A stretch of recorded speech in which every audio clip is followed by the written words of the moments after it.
Today I'll be teaching you guys how we guys can fix any bug on your iPhone. That's pretty simple. So most of the time, like some kind of, setting causes the problem. So open your iPhone setting. And from inside iPhone setting, make sure you turn on airplane mode. Once you turn on airplane mode, make sure to turn it off.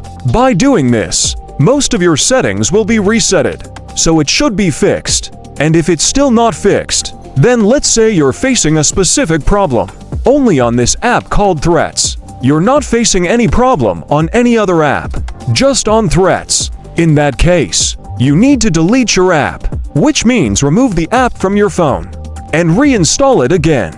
Once you delete and reinstall the app setting will be gone back to the default one, and it should start working. So that's how we guys can fix the issue. The other thing you can do is, you can go inside your phone setting, and from inside your phone setting, you can go inside where it says General. Scroll all the way down and click on Shutdown. Once you click on Shutdown, your iPhone will turn off, and just turn it on again. Sometimes just restarting your iPhone fixes most of your problem as well. Try that method as well.